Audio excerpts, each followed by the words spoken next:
Folks, welcome to another edition of Real Estate Experts. As always, I'm your host, Glenn Twiddle, bringing you leading experts from around the country and around the world to help you traverse the minefield that is the real estate landscape. So whether that's building wealth through property, whether that's entrepreneurship, whether that's buying for bottom dollar or selling for top dollar, maximizing your portfolio, if it's to do with real estate, we've got you covered. And today, I'm honored to be dealing with a second generation real estate professional, author, hired gun negotiator. I mean, what this guy hasn't done in property ain't worth doing. I'm talking about from the southeastern suburbs of Melbourne, down in Victoria. So I love it when we get our interstate guests. I'm talking about John Lewis, mate. Thanks for catching up, bud. Thank you, Glenn. Thanks for having me. Oh man, the pleasure's mine, mate. Before we get into some of the nitty gritty, my viewers are always after some of the specifics of how to do some of those things I talked about. You know, build a property portfolio, get top dollar, realize good profit on their investments, all of those things. I've got to ask you about what you've seen in your career. Now, correct me if I'm wrong. My research is that you started in real estate, and it sounds like it's wrong, but at 13. What the hell were you doing at 13 in a real estate business? It's funny, a lot of people say that, but my father was selling house and land packages, and the one way I got to know my father was on the weekend. I'd go out and help him at the display villages. Wow. And so what happened was he'd have a home at one end of the estate, brand new estate, and another home at the other end. So little John got to sit at the one end, he got to sit at the other. They'd come in, they'd like the home, I'd show them what land was available and said, this block will fit your home, this block. And if you like it, go down and see the old fella down the road and he'll sort it out for you. And they did. So you made sales of house and land packages at 13? Yeah, pretty much. Wow, because they pay a commission in this state, at least, on the effective cause of sale. Yeah, and I reckon you should... Dad just told me I get fed. Wow. You know, that bored. Yeah, so I got bored and I got fed. So it's been a lifetime in real estate, though, pretty for much, yourself. Wow. Pretty much. I used to, funny story was I used to sit, one of the homes had a bar, and I used to hear Dad do his sales talk, and I wanted to know if he just did that with me because I was there to sound professional. So I hid behind the bar one day and listened to him do the whole sales spiel, only to have an old lady sort of walk behind the bar while he's talking, and I'm sitting there going, she didn't know what to move. And it was a very funny moment at that point in time. But yes. Tell me about, I mean, when you were hiding behind the bar, did you learn his script? And is that where you gleaned some of the skills you've got? Well and truly. One of the best salesmen I've ever heard. And it's always conversational, and he doesn't sound like a salesman. He's got friends for life from that. Wow. And a man that I deeply respect. Has the art of selling changed over the years? Has it been lost on today's salesperson? Very much so. So it's far more texting and impersonal, not as personal. And I find where our success is our personal contact and building a relationship and creating trust. Yeah, and it's reflected in your company name. Your company name is Us Real Estate. That's right. Tell us about where that name come from and what's the thinking behind it. So the whole thing was it's all about you, our customers. And without our customers, we haven't got a business. And our whole focus is whether I get a phone call at 10 o'clock at night, whether I get a phone call at 6 in the morning, we're on the ball, we're on the game, and we're here to help people. And I like to service and treat people the way I would expect to be treated in such a large transaction. Wow, mate, credit to you. So for our viewers who don't live in your area, you know, because again, that's the sort of agent I would want, someone who literally is selling my house as if it was theirs. That's how we do it. I love it. How do we find that agent in different areas? Say we've got viewers up here in Brisbane, which we are right now, and I love that you've come out and joined us here in Brisbane. How do we find that agent no matter where we are around Australia? Okay, I would see who's prevalent in the area, whose faces are continually popping up. Go and secret shop agents, go to various open for inspections and just see who appeals to you, who's friendly, who's not, and then interview them. And really you want to build it's all about relationships. And see who you get along with, who understands or who appears to understand your needs, wants and desires, because everybody's different. Everybody is different, and some people will click with different agents and other people won't. But really at the end of the day, you're hiring a professional, and what you want is them to negotiate the best result for you. And they've got to understand your needs, wants and desires to achieve that. So it starts with that feeling you've got. So say you've got a good gut about someone, that's important certainly. Are there any factors that'll help us identify, you mentioned, you want someone who'll negotiate to get the best outcome for you. Are there any factors where we can, because often you don't find out they're good to negotiate till after you've hired them. What would give it away? Funny you should say that. Once you hire someone, it's usually too late. Once you've discovered, and if that's happened, you're on the back foot and you're locked in for a period of time. Yeah. One of the things we address that right at the very start to offer a guarantee to say that if you're not satisfied with the service that you're getting at any stage of the procedure and we can't fix that within 48 hours, you can rip up the authority and go elsewhere. I love it. So you're removing the risk of that time being a problem. Well and truly. So for our viewer, would you recommend that our viewer up in Brisbane should ask their agent for a get out of jail free card? Without a doubt. With that also in writing, because we've had agents say yes and suddenly forget about that. And then lock the sellers in. When it comes to the time. So that's one of the things. Also, look at their proven results. Look at their results. Look what they've achieved. Look at some of their key sales that they're talking about, and are they above or at market value at that time? Because remember, the market changes too. So a sale earlier this year won't reflect, especially on the eastern seaboard, won't reflect what it is today. Yeah, okay. I see a bunch of people singing your praises on videos and things. How does that sort of thing and sites, web reviews and Facebook reviews and all of those things that you've got that are the proof, I suppose, that you're doing a good job, what should our sellers be looking for in regards to those Well, they're things? extremely important because they're real people. They are the mums and dads that we're they're dealing with. us. Yeah, and we can't change them. So should we get a bad one, and they post it up on Google Review or they post it up on Facebook, Yeah, you can't. it's so hard to get it removed. Yeah, you can't get it removed And unless they want to recant exactly. it. And in this day and age, it's very easy to offend people. So we put a saying out today, and we offended someone just walking by, and they gave us a negative review on that. Based on your sayings, those because those are funny, those things. I watch you. So you've got the ability to offend anyone at any time without Some without people any knowledge. have being offended as a recreation. That's exactly right. Like they're out there looking to be offended. So we can't change that. We've left that review up. We don't edit it, and we're. And do they acknowledge that that's why they put up a not so flash review, or did they just put up a bad review? They just put up not a client of ours, just a person walking past. Wow, just okay. Yeah. That's pure transparency. I love it. I love it. And that's what we run. And the day of the internet, it's not like the days of old when I was selling in the 80s and 90s, where you could hide things and everything was in a closet, so to speak. Yeah. Now everything's transparent. All your results. If people are annoyed or upset with you, first thing there are is online, and all our social medias, your Facebook, your Instagram, your Google reviews, they're on every one of them. Yeah, wow. And that's definitely a do your homework, because you need to be finding those agents that are walking the talk, not just because they can all talk it, can't they? That's right. I think in our suburb we've got 5 number 1 agents. Wow. Okay. So every second person is the number 1 agent. My job, we don't sell a lot of property. We sell specific properties. We pick and choose, if you like, and we go for the properties that we get along with the people extremely well, and we get some fantastic results for I love that you do what you're advising our viewers to get an agent that you feel the right thing about. You're applying that to who you choose to bring into the us in us real estate. I love that. That's exactly right. Yeah. So a lifetime of that's taught you that. I love it. Can you tell me, actually, because my viewers have asked me, so I'm going to ask you, what's this principle that I've heard you call buying the listing? Yep. I've seen you write some articles about it. I think you might have even mentioned it in your book.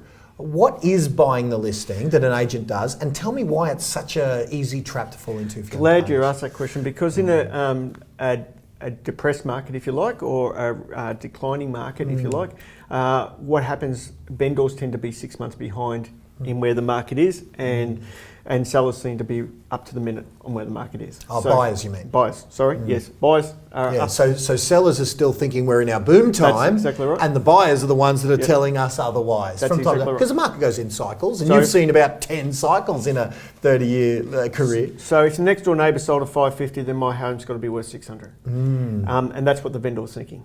Now, if they interview 3-4 agents, and 3 of the agents walk in and say, listen, unfortunately, yes, your next door neighbour sold at 550, but the market's come back a little, we see your home somewhere between 5 and 550, they're going to be upset. The one bunny that walks in there and says, knowing full well this is what the other 4 have said, turns around and says, I'll get you 6 every day of the week, with no supportive argument or supporting stats to back it up, he tends to get the job. Because I can see, look, as a seller, I've been guilty of it. I really have. I'm supposed to know a few things, interviewing all you legends. And I did the same thing. I thought, but my place, it's worth, and I think my place was worth high fives. It was probably it ended up selling for $545. There you go. So, So the problem with that is there's no supportive arguments behind it. The other thing you've got to think objectively like a buyer. Why would you pay over and above everything else that's on the marketplace $50,000 more for your home unless the selling agent has got a very good argument or very good point that no one else has come up with? Because I've seen some of your sellers talking about the great prices you've gotten for them, sometimes above and beyond what they thought they were going to get. Yep. So how does that work? How does it work where you do deliver a higher price than other people can? Okay, we look at, and that's a very good question, we look at the X factor. We try to put ourselves in the buyer's shoes and work out what are the attraction points. So we ask our sellers, what was it that attracted you to the home? Why did you build that home? Why did you set it up the way you set it up? And use those major points in our marketing and target those people. And we do target our marketing. We don't just scatter it everywhere. We target to a particular audience that we know will be attracted to that property. So we had a large acreage property where market value was dictated, we'll just set about 1.5, 1.6. We actually got $115,000 above that, and we had it took a little time to get there, but in that we managed to focus our marketing to the right group, and we had two bidders fighting off on the property. Tell me about, because I know that you take a personal interest in getting your sellers that you treat like family. Yep. Can I ask you this? What difference did that $115,000 make to the rest of their life? Because most Aussies don't end up with a bonus $100,000 in their bank account. What difference did that make to those sellers? Because I know that you've been in contact with them to this day. Well, I am, and they're actually very good friends of mine now. Like you say, put 100 in most people's pocket, they're going to like you. Well, they again, to them, they saw that as a fair and reasonable price in the market value. They acknowledged that yes, it was a fantastic price after the fact, but we were fighting tooth and nail to the last $1,000 right at the very end. Wow. But yes, it's changed now. They've got financial independence now. They're not financially stressed. They're debt free, and they're living the life. Wow, very nice, mate. Testament. I love the fact that you've got, and they're not an isolated incident. No, that's your. Not at all. We've got some great friends who we sold a property for, and we did this was a few years ago, but we did a testimonial, and they said if we get this figure, we go out for dinner. If we get this figure, we go out to the movies, and if we get this figure, we go to Malaysia. Wow, okay. Right. And during the interview, I was asking him, so which figure did I get? And she said, we're packed. And the whole family said, we're going to Malaysia. Nice. So we got the dream goal. So we sold it for full price, and nice. they were absolutely stoked. So the whole family got a family trip of a lifetime. Tell us about, you've put your lifetime experience into a book, and a hot pink cover, I love it. Tell us about the process of what was the thinking behind the authoring of a book. It's called It's in the Blood. The reason behind that is I just wanted to explain our experiences and how to go about the process of selling a home. It's something, it's amazing, it's a huge decision people make in selling the home, and yet they've put very little research into it in this day and age. And they will invest. It's like the eeny, meeny, miny, people believing all their agents are created equal, all strategies are the same. You're all the same. And showing some of the pitfalls and how to present your home, how to promote your home, how to market your home, how to find the right agent, what fees to pay. All these things that come up in the book, and it's well worth a read just to see where you're going. It's only short; you don't have to read a lot, but it's well worth a good read. Well, here's where I show off my negotiating chops. 30-year veteran in the real estate industry, I've negotiated you guys a couple of free copies. So if you're after one of the 10 free copies I've got, go to that website right there, and we'll get you one from John. Thank you, man. I do appreciate that. I really do, because it really does show some sellers some simple common sense things that just don't seem to be common practice. Can I add on that? It's just not all my stuff. It's stuff that I've dragged from other people as well. Great ideas along the way. So it's just not me with the input to the book. No, got it. But again, as someone who's put all that info, those best practice tactics together, and you get into a couple of 100 pages or 100 pages, very nice, mate. So thank you. Before you get out of here, mate, I wanted to ask you, because I've had our viewers ask me about the cost of transacting a property. Like we talked about all agents not being created equal.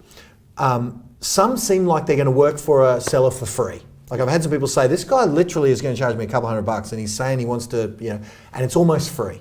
And then there's the other end of the spectrum where it's like it's a decade's wages and everywhere in between. Yep. How do we know we're getting value on the cost of transacting a property? Be that the agent's fee, be that any marketing expenditure they're asking for. There's costs to transacting a property that seem quite variable. How do we tread that minefield? Okay, there are, and the purple elephant in the white elephant in the room is the fixed price agencies that are out there, or the discount agencies. Right. And then there's percentage agencies, and then there's agents that ask for kickers at the end. And there's hybrids. Like there's ones where you pay a small fee, but some would argue it's not a small fee, but a fee, and then the seller has to sell it themselves. That's exactly. There's right. all manner of options out there for sellers, all with different pricing points. That's exactly right. So not everything's the same or appears the same, and as Grandma used to say, if it smells wrong, looks wrong, it usually is wrong. Okay. And if it's too good to be true, be aware, be cautious, enter with care.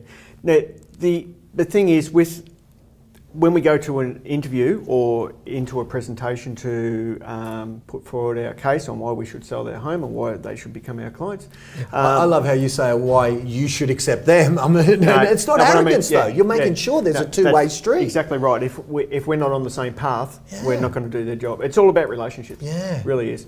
But when we're in that interview, the first two questions they want to know is how much is my property and how much are you going to charge?